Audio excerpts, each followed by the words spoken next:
So what we're going to do today is we're going to tie a fly that resembles peanut bunker. Peanut bunker is one of the baits that striped bass love to feed on, and sometimes when they're on the feed, they are set on eating patterns that only look like that. So I've been in situations where I've used a class or minnow in the middle of that action, and they've refused it. I switch my fly, put something that looks like this, and they'll strike. So what we're going to be using today for the body of the fish, it's something called Steve Farrar's blend.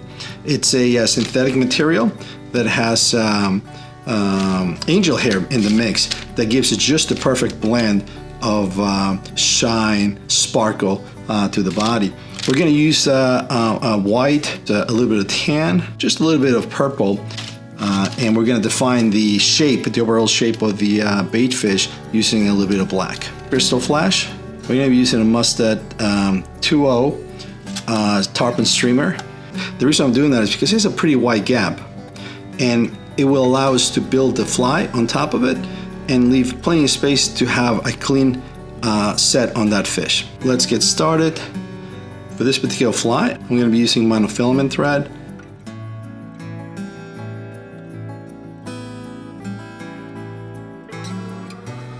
We're just going to be making some wraps over the shank, clip the extra excess. Then we're going to use crystal flash. So we're going to tie that towards the back of the hook closer to the bend. We're going to do that here. Take that about the same length. That looks about right.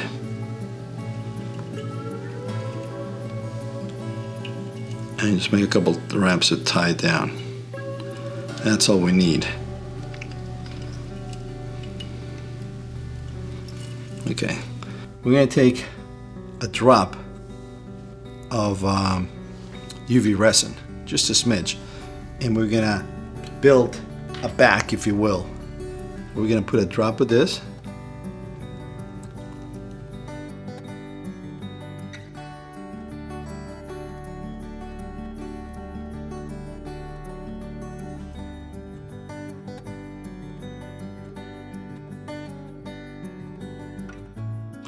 So this is going to serve two purposes. It's going to give it a back and keep it swimming straight, but it's also going to add a nice amount of flash to that. Okay, so what we're going to do next is we're going to go ahead and start tying the body of the fly. So I'm going to start here, making my first tie.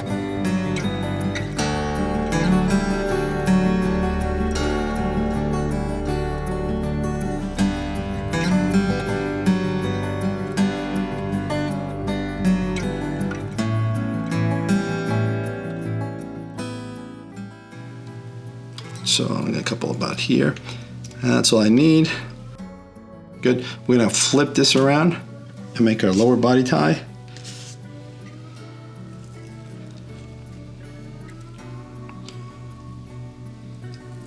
Again, I'm trying to keep the strands pretty to the same length, as good as you can. It doesn't really matter on this particular fly whether you get it right or wrong in terms of the length of the strands, because what's gonna happen is we're going to actually shape this. We're going to do some trimming when this is done. So I'm just going to roughly take about half of this strands left and right here. Don't want to get one lump on one side and not on the other. Okay.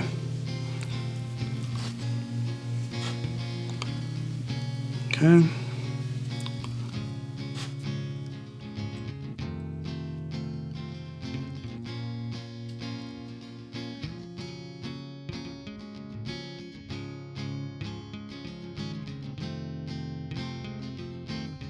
Okay, so now that we have that, we're going to do our second wrap, and we're probably going to do a few of them. But one thing you should notice is that we're not going to be making the same length. We're actually going to make it a little bit shorter, building the body of the peanut bunker. So we're going to put this right about here, make a couple tie wraps, just to lock it down like that, and then we're going to set it up. And that's about good, right there.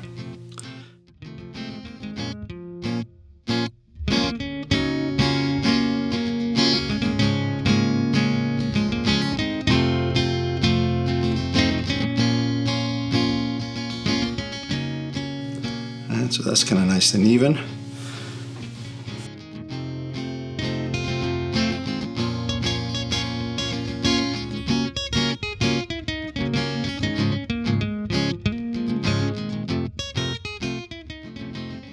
Okay, real quick, tie it in here.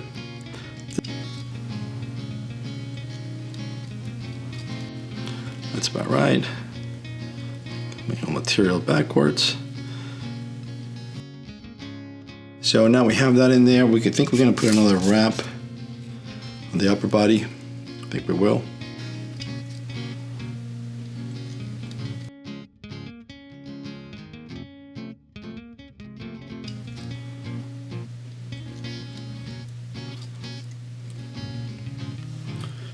Take some material on this side.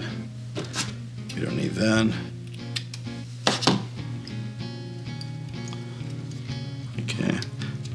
And so at this point, what we want to do is just build a little bit more of that body on the bunker.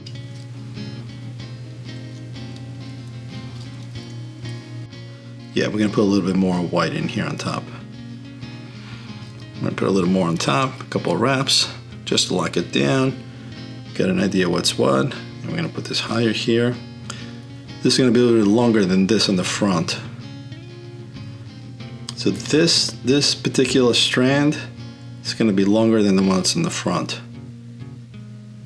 And that looks about right to me. Okay, take that in there. Okay.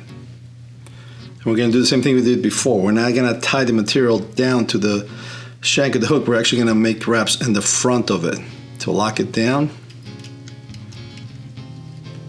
like so.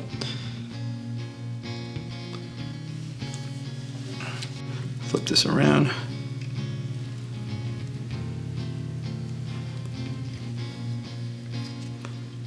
Then right about there.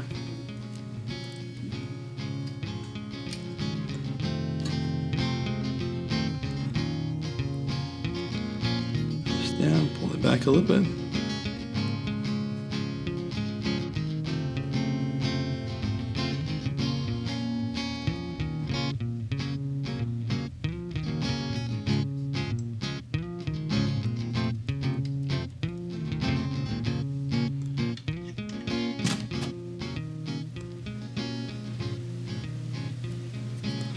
Okay, all right. So this is looking pretty good. We could use a little more white on top, so we're going to do that right now. Just a little more, I think.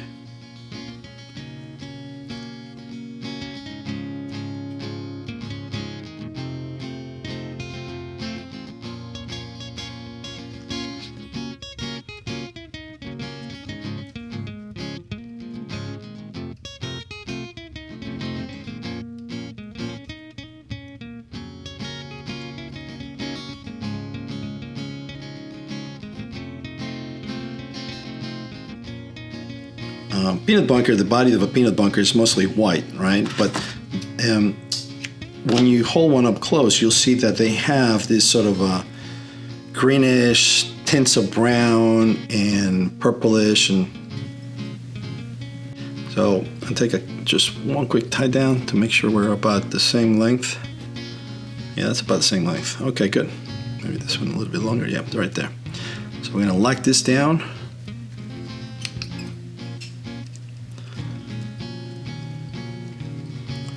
Here in the front like we did before.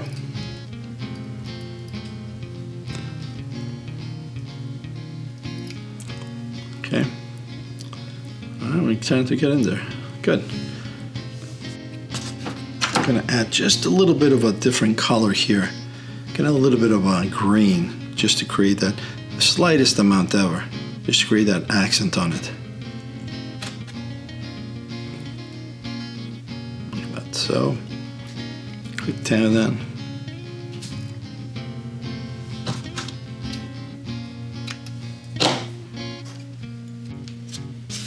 And I think that's it on the body. We're going to put a little bit of black just to accent the roll body of the fish here.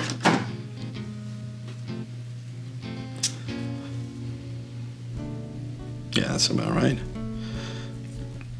And this one I'm going to leave a little longer because I might need to have that running along the back of the fish here. Okay. There's extra material. Quick cut in here.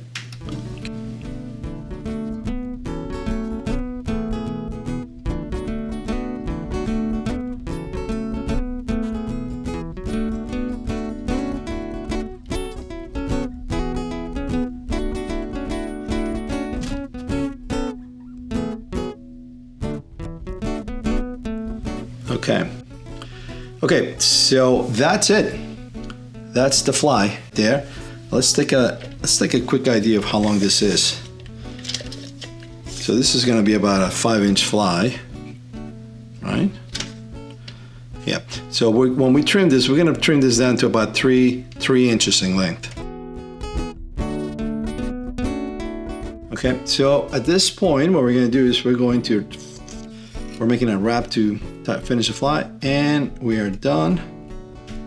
What we just did was the usual whip finish, which is pretty standard when making flies. We just whip it up like that. But what we're going to do to ensure that it doesn't come unravel in the first bite or when we're casting this is we're going to put a little bit of this resin, UV resin. So take just a drop.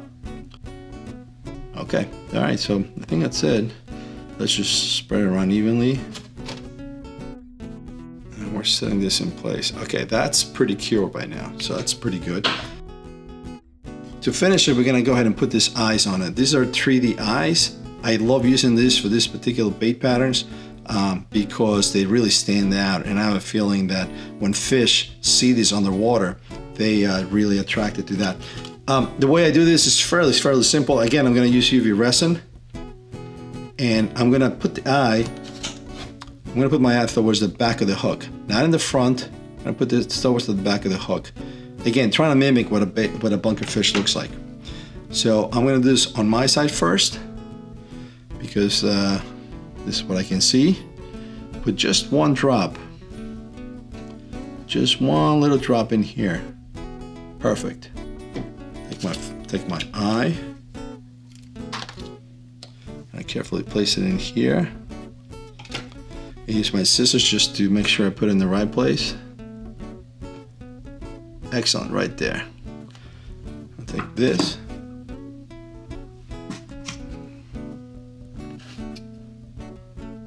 I use my scissors to lock it in place. And that should do it. Okay, so that little drop that we used is just to set the eye. Okay, that eye is set and it's looking pretty good. I actually like it, the placement a lot. It's upside down right now, but you'll see it in a second. So what I'm gonna do next, place a drop exactly where I placed the drop before on the other side of the fly. Put this in place. I'm gonna take another eye.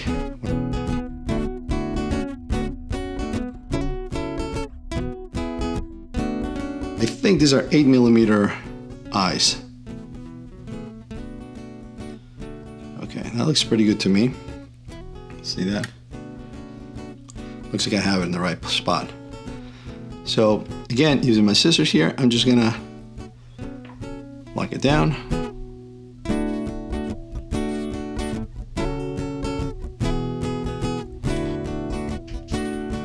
Set it in place. Okay. So that looks pretty good to me. One thing that I want to point out is I never close the gap with material or the eyes. Sometimes people put the eyes right around this area, and what that does, instead of having the full gap of the hook that will help you set that on a fish, they'll build the eyes somewhere in the middle, and then now you're losing some of this gap. One of the reasons why keeping this gap is very important is because when a fish strikes, if it doesn't have enough room for a clean set, instead of this going into the corner of their mouth, it'll end up getting stuck somewhere in some sort of bony surface, and you might have a strike, you think you have the fish, at the first head shake, that'll come off and you'll lose the fish. So now that the eyes are set, what I'm gonna do here is just real quick, add a little more UV resin just to make sure that the eyes have a little more of, what do you call it? We don't need it, but just to make sure that the eyes can withstand a little bit more of an action. And so by doing this, we're just adding a little more extra protection that increasing its life. So again, just a little bit, don't put too much. Air bubbles are not an issue usually with this, but once in a while I get one, so just keep an eye out for that. All right, so now that's all good. I love the way this is. I'm gonna set that again using my UV light, making sure that I get that all over in every nook and cranny as much as possible. Okay, that should do it. And our fly is now complete. Now, like I said, this looks pretty good as it is. The only problem is this is a little bit long, too long to be a peanut bunker. So we're gonna do a little bit of trimming in here to show you how that's done. Now, usually what I'll do with that is I'll take longer scissors. Using this longer scissor allows me to sort of create the shape a little bit better. You can also use the regular scissors, but the problem is they're short, so you have to make a lot of little shorts. And if you make a cut that's not right, too low, too high, too short, or too long, then you start to lose that shape. But using a longer scissor allows you to make a fine cut and keep that shape. So what I'm going to do first is I'm going to do a little bit of trimming in the belly.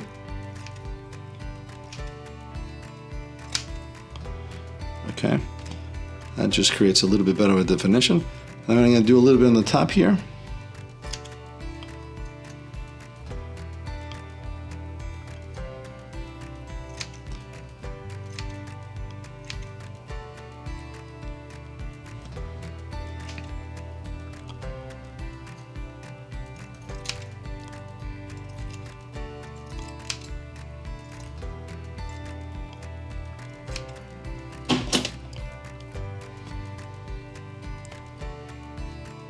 It's looking pretty good to me. And actually, what I'm going to do is I'm going to reduce some of this belly material. I'm going to just use my regular scissors for this because these are smaller cuts that I need to make. One last final long cut in here to make sure we're all in sync.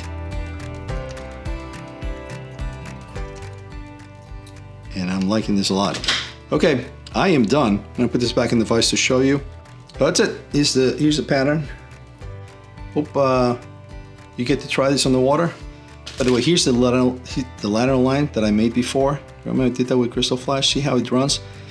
It not only creates a nice little sort of a backbone for the fly, but it really, that when this is in the water, that stands out, and I think that does a great job attracting. I don't know, only the fish know, but this fly has been very effective for me on catching larger striped bass. So that's it. I hope it catches you a lot of fishies, and if you have any questions, let me know. Good luck, and I'll see you on the water.